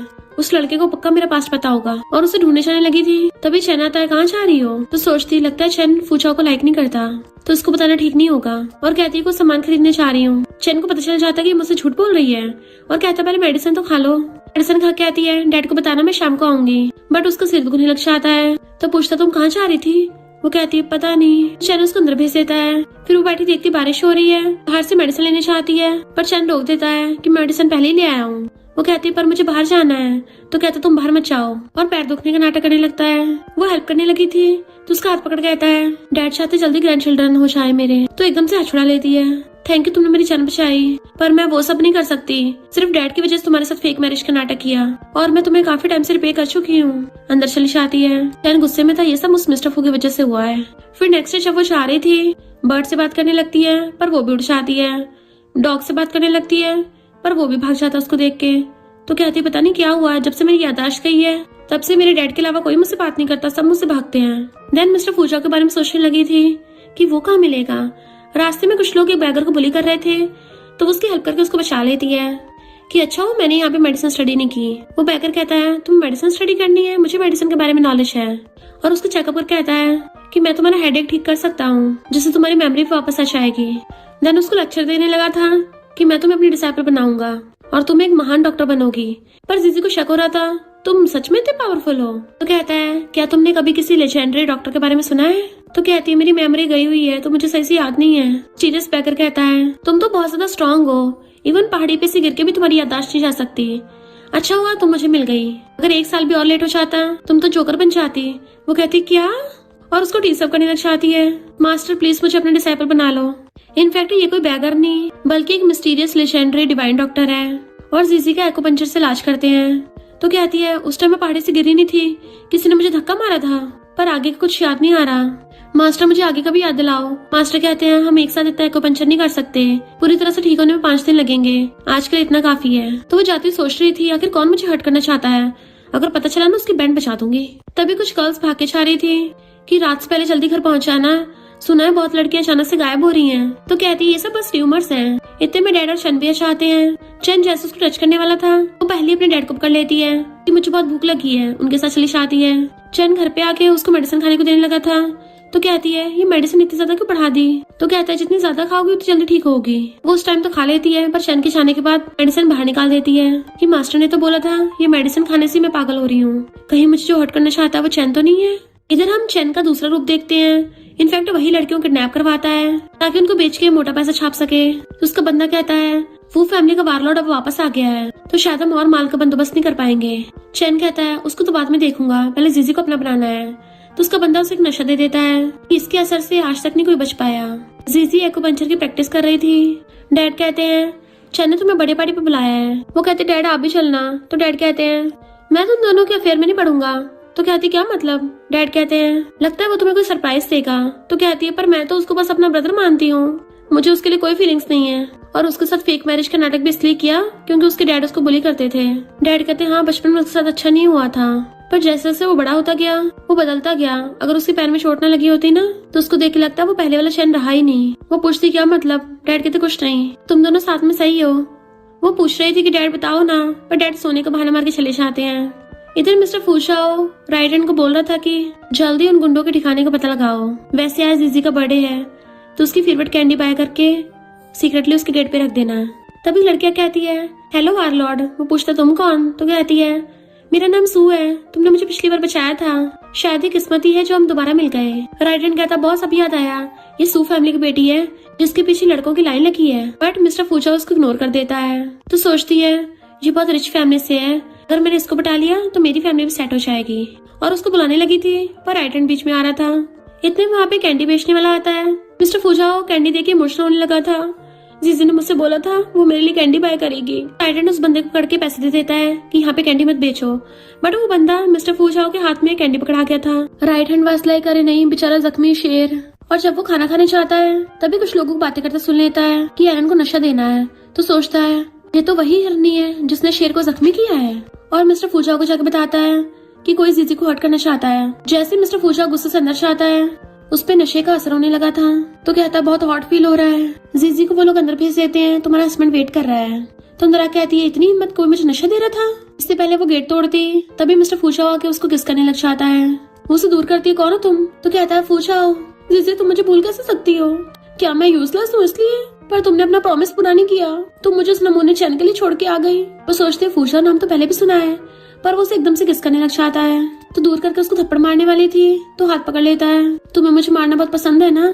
जीजी मुझे बहुत हॉट फील हो रहा है। एंड उसके फोरहेड पे किस करने लग गया था। वो रोकती है कि तुम्हें नशा दिया गया है, मैं भी एटीट्यूड देती हूँ। तो कहता तुमने शादी क्यों की? लड़कियां धोखेबाज होती हैं, पर तुम तो धोखेबाज भी जलोगी। और उसे गोदी में उठा के बेड पे ले जाता है। देन उसके ऊपर चढ़ के किस करने लग गया था। वो उसके मारने लग जाती है तो वो रोने लग जाता है। उसका हाथ पकड़ कहता है मुझे और मारो और मारो, इतना मर्जी मारो, चाहे मुझे टपकाई दो, पर जब से तुमने किसी और से शादी की है मैं जीना नहीं चाहता। तुम इतनी हार्टलेस कैसे हो? मेरे दिल के साथ खेल रही हो। तुमने तो अपना प्रॉमिस भी पूरा नहीं किया, मेरे लिए कैंडी भी नहीं लेके आई। और बच्चों की तरह रोता है तो उसके मारती है, चुप हो जाओ, मेरा सिर दर्द कर रहे हो। वो चुप होता तो फेस पकड़ कहती है तो वो फेक मैरिज बस दिखावे के लिए की है। तो कहता है सच में? तो कहती हाँ। उसके क्लोज होने लगा था, मैंने तुम्हें बहुत मिस किया। उसके कपड़े खोल के उसको किस करने लगा था, पर वो तो उसको थपड़ा मार के सुला देती है। देन एंटीडोट उसके मुंह में डाल देती है। फिर उसे गौर से देखने लगी थी कि तुम तो गवर्नर के बेटे हो। फूचाओ बाहर से चैन आवाज मारता है तो सोचते रहे नहीं सिचुएशन को कैसे क्लियर करूंगी। जो भी हो मुझे फर्क नहीं पड़ता। चैन अंदर आता तो कहती वैसा नहीं है जैसे तुम समझ रहे हो। मिस्टर फूचाओ ने चैन की बातें सुन ली थी तो नाटक करता हुआ कहता है जीजी देखो तुमने मुझे कितना टॉर्चर किया है, और अपने गले में दिखाने लग गया था। चैन फूचाओ के जैसे मारने लगा था। जीजी रोक देती है कि फूचाओ को नशा हो गया था, मैंने तो बस इसको एंटीडोट दिया है। वो कहता अच्छा। तो कहती है पर तुमने मुझे यहाँ क्यों बुलाया और यहाँ पे नशा क्यों रखा था? और सोचते अगर मुझे मास्टर ने मेडिकल स्किल्स न सिखाई होती तो मैं भी इस नशे के चक्कर में फंस जाती। चैन कहता पता नहीं। तो कहती शॉपकीपर को बुलाओ। मिस्टर फूचाओ आवाज मारने लगा था तो चैन कहता हम तो हस्बैंड वाइफ है, ये तो हमारे बीच का बस फोर प्ले है। तो कहती है हमारी कोई शादी नहीं हुई है, वो तो बस हमने ऐसे बोल दिया था। मिस्टर फूचाओ कहता है तुम मेरे साथ ऐसे कैसे कर सकते हो? मैं नशे की लपेट में आ गया और देखो मेरी इज्जत उछल गई। अभी तो मेरी शादी भी नहीं हुई है, मैं कुंवारा हूँ। अगर ये बात बाहर पता चलेगी लोग मुझे देखेंगे तो मैं कैसे सबको एक्सप्लेन करूंगा? कौन मेरी रिस्पॉन्सिबिलिटी लेगा? चैन कहता मुझसे गलती हो गई, मैंने कोई इतनी बड़ी गलती भी नहीं कर दी। तो कहते नशा देना गलत है, तुमने मेरी जान बचाई थी, मैं उसके लिए थैंकफुल हूँ। मैं तुम्हें पैसों से रिपे कर दूंगी, अब दोबारा कभी नहीं मिलेंगे। अभी मिस्टर फूचाओ चैन को पैसे दे देता है, ये जीजी के बदले के हैं, तुम इससे ब्रेकअप कर लो और इस गधे से दूर हो जाओ। सोचते फूचाओ का एहसान रखना चैन को रिपे करने से ज्यादा बेटर है। और कहती है अब हमारा हिसाब बराबर हुआ। और मिस्टर फूचाओ को हाथ पकड़ के लेके चैन लगी थी तो वो चैन से टकरा के जाता है। चैन तो गुस्से से सामान फेंक के मारा था। जैसे मिस्टर फूचाओ को पकड़ के बाहर लेके आती है तो लोग इशारा कर रहे थे वारलॉर्ड तुमने तो बहुत मजे किए। वो हंस उड़ाने लगी थी पर मिस्टर फूचाओ हाथ नहीं छोड़ता कि अब तो मेरी इज्जत चली गई है, तो बताओ मैं कैसे जीऊंगा? तुम्हारी वजह से मेरी इज्जत लुट गई। छत पे खड़े सब लोग उनको इशारे कर रहे होते हैं। कहता अब तो सबने देख लिया कि वारलॉर्ड को एक लड़की रूम में से पकड़ के लाई है, तो अगर आज तुमने मेरी रिस्पॉन्सिबिलिटी नहीं ली तो मैं फ्यूचर में कैसे अपनी आर्मी को मुंह दिखाऊंगा? वो सोचती बड़ा बेशर्म है। तो कहता है मैंने तुम्हारे पे भी करवाया है, अब तो मेरी इज्जत और पैसा दोनों चले गए। तो कहती है बात तो सही है। तो पहले बोलने लगता है कि मैं तुम्हारा फायदा नहीं उठा रहा, मुझे पैसे वापस नहीं चाहिए, बस मुझसे शादी कर लो। तो सब लोग उनके लिए हट बनाने लगे थे। वो हैरान मैं तुमसे शादी करूं? और सोचती अभी तो मेरी याददाश्त वापस भी नहीं आई है। तानी मिस्टर फूचाओ किस तरह का इंसान है, ये भरोसे लायक है? सोचता है लगता है मना कर रही है और कहता है फेक शादी भी चलेगी। जब तुम उस नमूने के साथ फेक शादी का नाटक कर सकती हो तो फिर मेरे साथ क्यों नहीं? सब लोग शादी करने के लिए चिल्लाने लगे थे। तो कहता है चाहे मुझे बाद में डिवोर्स भी दे देना। तो कहती थोड़े से पैसों के लिए शादी कौन करता है? वो कहता है तो मैं तुम्हें फू फैमिली की पूरी प्रॉपर्टी दे दूंगा। तो खुशबू कहती है ठीक है, उसे पकड़ के ले जाती है। देन वो उसे अपने मेंशन में लेके आता है तो सोचती है ये जगह जाने पहचाने को लग रही है। मिस्टर फूचाओ कहता है क्या तुम्हें कुछ याद आया? तो बचपन की याद कर कहती है मैं तुमसे यहाँ पे लड़ती थी। तो खुश होता है तुम्हें याद आ गया? याद है कैसे तुमने मेरी गन पकड़ ली थी, मुझे कैसे थपड़ा थपड़ी करा था? तो कहती बस कर और मत हिलाओ वरना कुछ याद नहीं आएगा। तो कहता सॉरी सॉरी। उसे प्यार से पकड़ के ले जाके सोफे बैठाता है। देन टी फूक मार के देने लगा था। तो कहती है हमारे पास्ट के बारे में बताओ। इतने में मामा चाहती है जीजी, तो वो भी उनको जाके हक कर लेती है। मॉम कहती है फाइनली तुम आ गई और जल्दी से गॉड का थैंक यू करने लग जाती है। मैं तो कब से गॉड से प्रे कर रही थी कि कब तुम दोनों की शादी होगी, हमारी पूरी फैमिली तुम दोनों की शादी की दावत का वेट कर रही है। वो कहती है मैडम ये कुछ ज्यादा जल्दी नहीं हो जाएगा? मॉम कहती है इसमें जल्दी क्या है, तुम दोनों एक दूसरे को 15 सालों से जानते हो और शादी की प्रिपरेशन की चिंता मत करो, वो सब मैं अरेंज करवाऊंगी। तो कहती है मैंने अभी अपने डैड को नहीं बताया। मॉम कहती हैं जल्दी मेरे इन-लॉज को लेके आओ। मिस्टर फूशा वाज लाइक मॉम अमेजिंग। तभी जीजी के डैड को ले आते हैं। मॉम कहती है फू फैमिली की सारी प्रॉपर्टी अब से जीजी की है। डैड हैरान थे, ये सब क्या चल रहा है। वो कहती है डैड फिलहाल हाँ कर दो। मॉम कहती है क्या हुआ इन-लॉज, क्या कोई प्रॉब्लम है। डैड कहते हैं हम ये सब नहीं ले सकते। मॉम कहती है अगर आप अब भी सेटिस्फाइड नहीं हो तो क्यों ना मेरी बेटी की शादी अपनी फैमिली में करवा दो, उसे घर जमाई बना के रख लेना। मिस्टर फूशा कहता हाँ आपको निराश नहीं करूंगा। डैड कहते नहीं नहीं। मॉम कहते इन-लॉज फिर आपको चाहिए क्या, जल्दी से बच्चों की ग्रैंड वेडिंग करवाते हैं। शादी की पूरी तैयारी हो चुकी है और जीजी के साथ हम कभी कुछ गलत नहीं होने देंगे। डैड कुछ बोल ही नहीं पा रहे थे। जीजी कहती है मैडम हमें मंजूर है। मॉम कहती है अभी मुझे मैडम क्यों बोल रही हो, तो मॉम बोलना चाहिए। मिस्टर फूशा मॉम को बहाने से पकड़ के ले जाता है। धीरे से बताता है कि जीजी अपनी मेमोरी भूल गई है तो इतनी जल्दबाजी मत करिए। जीजी बाय करती हुई सोफे पे गिर के चैन की सांस लेती है। डैड कहते हैं चैन का क्या होगा, तो कहती है चैन ने मुझे नशा दिया। डैड कहते हैं उसको अभी मार के आता हूँ। रोकती है डैड, वो मैटर सॉल्व हो गया है, अब से हम दोनों के अलग रास्ते हैं। पता है मुझे बचपन का थोड़ा थोड़ा याद आने लगा है कि मैं और मिस्टर फूशा बचपन से एक दूसरे को जानते हैं। डैड कहते तुम दोनों स्टार्टिंग में दुश्मन थे, वो एकदम बिगड़ैल अमीर सा था और तुमने उसको मार मार के सुधारा, अब से वो हमेशा तुम्हारे सुनने लगा और तुम्हारा पहले नाम जीजी था। वो कहती जीजी। डैड पूछते तुम्हें सिद्दत नहीं हुआ, तो कहती नहीं, और सोचती है जब से मैंने चैन की जो मेडिसिन खाना बंद किया है तब से मुझे सिर दर्द नहीं होता। कहती है डैड मुझे पास्ट का और भी बताना, तो डैड भी हाँ कर देते हैं। फिर शादी के बाद उन दोनों की वेडिंग नाइट थी, वो बेड पे बैठी हुई वेट कर रही होती है। तभी मिस्टर फूशा आता है और सबसे चीयर्स कर वाइन पीने की वजह से वो थोड़ा नशे में था, तो वॉशरूम में शावर लेने चला जाता है। बट रियल में वॉशरूम में एक्सरसाइज कर रहा था। जीजी को मेरी बॉडी पसंद भी आएगी या नहीं। वार्म अप करके बाहर आता है। वो उसकी बॉडी देख कहती है तुमने सही से कपड़े क्यों नहीं पहने, तो कहता है बटन लगाना भूल गया। वो उसको जल्दी से ढक देती है वरना तुम्हें ठंड लग जाएगी। तो कहता है मेरी बॉडी इतनी कमजोर नहीं है जो एकदम ठंड लग जाएगी। कहती है मुझे कमजोर बॉडी वाले प्रिटी बॉय पसंद नहीं है। मिस्टर फूशा कहता है मैं कोई प्रिटी बॉय नहीं हूँ, मेरी बॉडी तो गुंडों को धो धो के बनी है। उसका हाथ पकड़ के अपनी चेस्ट पे रखवा देता है, मैंने इसकी पूरी ट्रेनिंग की है। तो कहती है अच्छा फील हो रहा है। वो हाथ पकड़ के दूसरी साइड करता है कि यहाँ तो और भी अच्छा फील होगा। तो कहती है क्या मेरे ऐसे तुम्हारा फायदा उठाना ठीक होगा। तो उसका हाथ नीचे करने लगा था कि तुम तो जितना मर्जी फायदा उठाओ, तुम्हारे लिए सब फ्री है। उसके पास बैठ जाता है, दोनों एक दूसरे को देखने लगे थे और फिर धीरे धीरे किस करने लग जाते हैं। मिस्टर फूशा उसके फोरहेड पे किस करता है, देन उसके नोज पे किस करता है, उसको लिप किस करने लगा था। देन किसिंग करता करता बेड पे गिराने वाला होता है। तो कहती है हमने तो अभी तक शादी वाली वाइन भी नहीं पी। तो कहता वाइन की कोई जरूरत नहीं है, और उसको बेड पे गिरा के रोमांस करने लगा था। मॉर्निंग में उसकी आइज खुलती है तो बर्ड उसे शादी के लिए कांग्रेचुलेशन करती है। जीजी कहती है तुम अब फिर से मुझसे बातें करने लगी, पहले तो मुझे हमेशा देख के उड़ जाती थी। बर्ड कहती है क्योंकि तुम वो सड़े हुए नमूने की बात सुनने लगी थी, हमें वो बिल्कुल पसंद नहीं है, वो इतना बुरा है हम सबका घर छीन रहा था और तो और जानबूझ के अपने लेग पे चोट मारी। जीजी कहती है इसका मतलब वो नमूना दिखावा करता है, और पूछती है मैं उस टाइम पे पहाड़ी पे से कैसे गिरी थी। बर्ड कहती है वो तो मेरे ग्रैंडपा को पता होगा, उस टाइम तो मैं पैदा भी नहीं हुई थी। तो कहती ठीक है। मिस्टर फूशा जैसे ही आता है उसके सारा कमांडोज उसको हैप्पी वेडिंग करने लग गए थे, तो वो सबको रेड एंड वेल्व बांट देता है। कमांडोज बातें करने लग गए थे कि वारलॉर्ड की वाइफ बहुत ज्यादा स्पेशल होगी, तभी तो वारलॉर्ड इतने खुश है।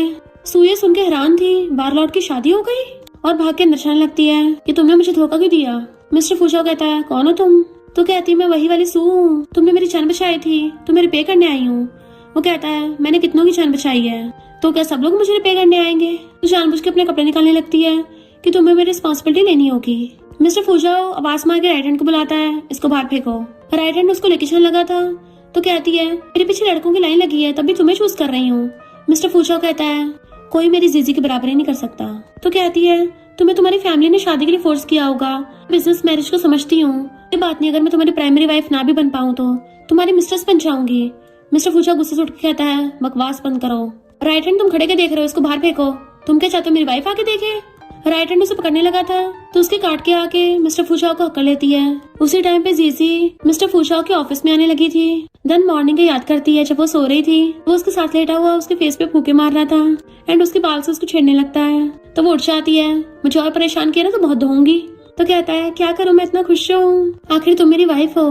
कहती है हमारी बस फेक मैरिज है। तो वो उसको गुस्से से किस करने लग जाता है। जीजी उसको मारने लग गई थी बट फिर खुद ही हंसने लग जाती है। मिस्टर फूशा कहता वाइफ मेरे लिए कल लंच लेके आना, मेरे सारे कमांडोज की वाइफ उनके लिए खाना लेके आती हैं, अगर तुम नहीं आओगी तो मेरी इज्जत का क्या होगा, मैं तो भूखा रह जाऊंगा। तो कहते ठीक है एंड वो खुश होके उसे लेके ब्लैंकेट में घुस जाता है। ये सब याद करते हुए हंसती है कि मैं अपने हस्बैंड से मिलने आई हूँ। कमांडोज कहते हैं वारलॉर्ड अंदर ही है। जैसे जीजी अंदर आके देखते हैरान, इनफैक्ट मिस्टर फूशा ने सू को घूसा मार के भड़का दिया था कि मैं मैरिड हूँ, खबरदार मुझे टच भी किया तो मेरा सब कुछ सिर्फ मेरी वाइफ का है, और उसके ऊपर से कूद जाता है। राइट हैंड कहता है बॉस आप तो बहुत कूल हो। मिस्टर फूचो कहता है सबको बुलाकर बताओ कि ये मुझे पटाने की कोशिश कर रही थी। सू उसका पैर पकड़ने लग जाती है। मिस्टर फूचो छुड़ा रहा था। जीजी जो इतने टाइम सब कुछ देख रही थी इंदिरा कहती है लगता है वारलॉर्ड की काफी सारी फैन गर्ल्स हैं। तो घुटनों पर अपड़ता हुआ सीधे जाकर उसके पैर पकड़ लेता है। मेरी वाइफ मैं इनोसेंट हूँ। एंड उठ के उसको हकड़ लेता है। वाइफ बाहर की दुनिया बहुत डरावनी है, ये लोग मेरे टुकड़े करके मुझे खाना चाहते हैं। तो कहती है डरो मत मैं हूँ ना। सू गुस्से में तुमने वारलॉर्ड को मुझसे छीना है। चाकू उठा के सीधा जीजी का मारने लगी थी। मिस्टर फूशा जीजी को हक करके प्रोटेक्ट करने लगता है, पर जीजी पहले ही लात मार के उसके हाथ से चाकू उड़वा देती है। मिस्टर फूशा उसे पकड़ के रोमांटिक पोज करता है, देन उसे घुमा के उसके साथ डांस करने लगा था, और वो भी नाचती उसकी बाहों में आ जाती है। फिर क्या दोनों कपल डांस करने लग जाते हैं। राइट हैंड कहता है वाओ मैडम तो बहुत कूल है। मिस्टर फूशा कहता है वीफे तुम्हारे साथ मुझे बड़ा सेफ फील होता है। सू फिर से अटैक करने लगी थी, तो दोनों कपल डांस करते हुए उसे उड़ा देते हैं कि वो मैप में जाके घुस गई थी। राइट हैंड के ऑर्डर्स पे मांडो सू को जेल में डालने के लिए घसीट के ले जाते हैं। जीजी कहती है मैं तुम्हारे लंच लेके आई हूँ। मिस्टर फूशा कंट्रोल नहीं कर पाता, उसको वहीं पे किस करने लग जाता है। राइट हैंड भी शर्माने लग गया था, तो कहता है वीफे मैं डर गया, मेरी हार्ट बीट बहुत फास्ट हो गई। तो राइट हैंड वहाँ से भाग जाता है क्योंकि दोनों क्यूट कपल वाली हरकतें कर रहे थे। मिस्टर फूजा बहुत स्पीड से खाना खा रहा था। कहती है मुझे अपनी पास्ट मेमोरीज रिकवर करनी है। तो कहता तुम्हें दोबारा से सिरदर्द ना होने लग जाए। तो कहती है मेरा सिरदर्द मेमोरी लॉस की वजह से नहीं होता था, उनकी दी मेडिसिन की वजह से होता था। मिस्टर फूजा कहता है उसे मैं भी गन से ठोक के आता हूँ। तो कहती नहीं अभी मुझे पहले जानना है हमारे बीच क्या हुआ था, मैंने फू फैमिली को अचानक से क्यों छोड़ा। मिस्टर फूजा बताने वाला था, तभी राइट हैंड भाग के बताता है कि एक लड़की की बॉडी मिली है। तो कहते तुम जाके केस सॉल्व करो। तो मिस्टर फूजा उसको किस कर देता है, मेरे वापस आने का वेट करना। तो कहती ओके ध्यान से जाना। लेजेंडरी डॉक्टर की मेडिसिन के बाद भी जीजी की याददाश्त वापस नहीं आती। तो वो कहते हैं लगता तुम्हें किसी ट्रिगर की जरूरत है, कोई नहीं टाइम आने पे ठीक हो जाएगी। जीजी रात में मिस्टर फूजा को मिस कर रही थी, वो अभी तक आया नहीं। दरअसल मीरा खुल के उसकी डायरी पढ़ने लग जाती है। ये वही डायरी है जिसमें फूजा जीजी से बदला लेने के प्लान लिखता था। तो हंस पड़ती है। इधर चैन रात में लड़कियों को व्यापार कर रहा होता है। जैसे उन पे गोलियां बरसनी स्टार्ट होती हैं, वो वहाँ से भाग लेता है और जीजी घर पे पहुँच गया था। तो डैड कहते हैं मैंने अभी तुम्हें पहले के लिए माफ नहीं किया। तो सॉरी बोलता है। डैड पूछते तुम्हारे इतनी चोट कैसे लग गई। जैसे चैन चाकू निकाल के उनके मारने वाला था, डैड कहते हैं जीजी को मेडिकल स्किल्स हैं, वो तुम्हारा इलाज कर देगी। चैन खुश होता है। डैड जीजी को भाग के बताते हैं कि चैन के बहुत ज्यादा चोट लगी है, अगर अभी इलाज नहीं हुआ वो हमेशा के लिए डिसेबल हो जाएगा। जीजी सोचती है पक्का चैन की कोई नई प्लानिंग होगी और हाँ कर देती है। डैड कहते मैं जबरदस्ती तो नहीं कर रहा। तो कहती है मैं समझती हूँ, उसने मेरी जान बचाई थी इसलिए उसको रिपे करना चाहिए। और फिर जाने से पहले मिस्टर फूजा के लिए नोट लेके चली जाती है कि तुम्हारी शी डेविल फिलहाल अपने घर गई है। मिस्टर फूजा घर आके देखता है, पहले तो नोट पढ़ के हंस पड़ता है, पर वो घर पे क्यों गई है। अरे नहीं, वो गुंडे उसके घर की साइड में ही है और भागता है। जीजी गेट खोल के जैसे अपने घर के अंदर आने लगी थी, तो चैन गेट पे गन लेके खड़ा था। उससे पहले ही डॉगी जीजी को बता देता है कि अंदर खतरा है, तो वो भागने लगी थी और चैन फिर से वहीं पे छुप जाता है। पर जीजी तो अपने डॉगी के साथ छत पे बैठी हुई थी, जो कहता है अगर तुम चैन के साथ नहीं होगी तो मैं तुम्हारे साथ रहूंगा। वो हैरान होती है तुम भी चैन को जानते हो। तो कहता हाँ वो बहुत बुरा है, लड़कियों को किडनैप करता है। तो वो नीचे झाके देखने लगी थी, चैन अपने बंदों को मार रहा था। उसका बंदा कहता है वो वारलॉर्ड अपने कमांडोस लेके पहुंच गया था। जीजी हैरान होती है पर हम उन मासूम लड़कियों कैसे बचाएंगे। डॉग कहता मुझे पता है वो कहाँ है और उसको उस जगह पे ले आया था। वो आके सबको चुप रहने का इशारा करती है कि मैं तुम सबको बचाने आई हूँ। डॉग कहते जल्दी करो, वो लोग हर 10 मिनट में चेक करने आते हैं। तो वो जल्दी से सबकी रस्सी खोलने लगती है। इतने में चैन का एक बंदा चाहता है ये लड़की तुम खुद ही खाई में गिरने आ गई, पर वो घुसा मार के उसके दांत तोड़ देती है। जैसे उस पर अटैक करने लगा था लात मार के भुड़का देती है एंड देन फिर पैर मार के उसका पैर तोड़ दिया था। तो वो गुंडा चिल्ला के बाकियों को बुला लेता है, पर जीजी एक साथ सबकी धुलाई कर देती है। फिर उसके कहने पे सारी लड़कियां उन गुंडों को भाग देती हैं। एक गुंडे तो डर के मारे अपनी पैंट तक गीली कर ली थी। डॉगी बताता है कि मिस्टर फूजा भी इस एरिया में है, भागती मेरा हस्बैंड खतरे में है। मिस्टर फूजा राइट हैंड जीजी को ढूंढ रहे थे। एक लड़की को पीछे से एक राइट हैंड को लगता है जीजी है, बट मिस्टर फूजा को शक हो रहा था। वो लड़की राइट हैंड पे गन चला देती है, तो मिस्टर फूजा उस लड़की को उड़ा देता है। बहुत सारे गुंडन को चारों तरफ से घेर के एक साथ अटैक करने लगे थे। मिस्टर फूजा राइट हैंड को बचाता हुआ एक साथ फाइट कर रहा था, तो उसके भी हाथ पे गोली लग जाती है। राइट हैंड को एक जगह पे छुपा के गुंडों को शूट करने लगा था। जीजी के टॉय को किस कर कहता है जीजी मैं तुम्हारे लिए लड़ूंगा, और सब गुंडों को गोलियों से भूनने लगा था, पर उसकी गन में बुलेट से खत्म हो जाती है। इससे पहले गुंडा उसे शूट करता, जीजी आके उसको भून देती है, तो उसे देख के खुश हो जाता है। राइट हैंड मिस्टर फूजा को गन फेंक के पास करता है, तो मिस्टर फूजाओ सीधा उस पर गन तान देता है। जीजी को भी पास्ट का सब कुछ याद आने लगा था जब मिस्टर फूजाओ ने उसके ऊपर बचपन में गन तानी थी, बट वो तो फिलहाल उसके पीछे खड़े गुंडे को टपका डालता है और जीजी को भागे जाके सीने से लगा लिया था। वो कहती है, तुम सच में बहुत बड़े हो गए हो और कितने स्ट्रांग हो गए, भले तुम अब भी थोड़े से क्राई बेबी हो। मिस्टर फूजाओ कहता है, तुम्हें सब कुछ याद आ गया? वो हाँ करती है तो उसको हक कर लेता है। देन फिर नेक्स्ट सीन में वो उसकी चोट पे मेडिसिन लगा रही थी, उसे दर्द हो रहा था। कहती है, पहले तो बड़े बहादुर बन रहे थे, मेरे सामने वीक बन रहे हो। देन फिर वो जीजी को चैन के सारी करतूतों के बारे में बताता है। वीफे, क्या तुम सैड हो कि वो बचपन में तुम्हारा फ्रेंड था? तो कहती नहीं, मुझे उसके बारे में पहले से पता था। उसी ने 15 साल पहले तुम्हें पॉइजन दिया था और उसी ने मुझे पहाड़ी पे से फेंका। मिस्टर फूजाओ गुस्से से गन निकाल लेता है। अभी उसको ठोकूंगा। अपने बंदों को ऑर्डर देता है उसे पकड़ने का, पर चैन ने एक नया खेल खेला था। कुछ बंदे आते हैं, मिस्टर फूजाओ पे आरोप लगाने लगे थे, तुमने डायरेक्टर को मारा है। मिस्टर फूजाओ का तुम्हारे पास क्या प्रूफ है? सारे कमांडोज उनको घेर लेते हैं, पर वो तो जीजी को शूट करने लगा था। मिस्टर फूजाओ से हक कर लेता है। बाहर खड़ा हुआ चैन खुश हो रहा होता है कि अब जीजी को पता चलेगा असली मर्द कौन है। तभी वो गोली चलाने वाला बंदा जख्मी हालत में बाहर निकलता है और गिर जाता है। चैन खुश होकर अंदर आता है कि शायद मिस्टर फूजाओ टपक गया होगा, पर सारे कमांडोज उसको घेर लेते हैं। हैरान, तुम अभी जिंदा हो? इनफैक्ट मिस्टर फूजाओ ने पहले डायरेक्टर को बचा लिया था।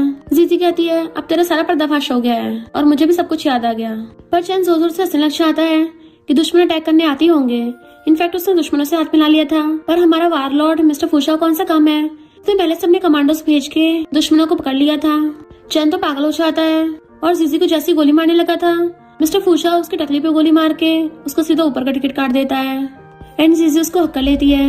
देन दोनों एक दूसरे के सिर से सिर लगा लेते हैं। फिर नेक्स्ट सीन में देखते हैं मिस्टर फूजाओ और जीजी का बेटा हुआ था, तो मिस्टर फूजाओ उसको डांटता है, शैतान तुम फिर से इतना ऊपर चढ़ गए, लगता है आज तुम्हें बहुत मार पड़ेगी।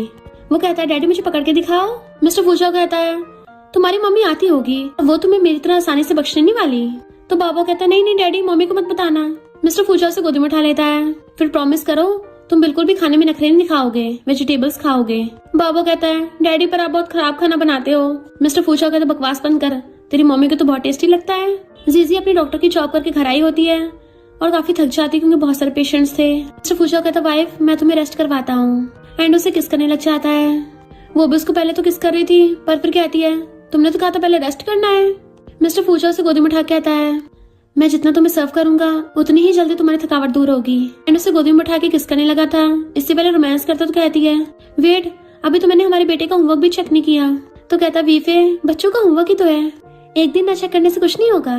तुम बहुत थक गई हो ना, तो मुझे तुम्हें सर्व करने दो, तो जल्दी सोते हैं। उसे अपने साथ ब्लैंकेट में घुसा लेता है, बट वो उसका कान पकड़ के उठा देती है।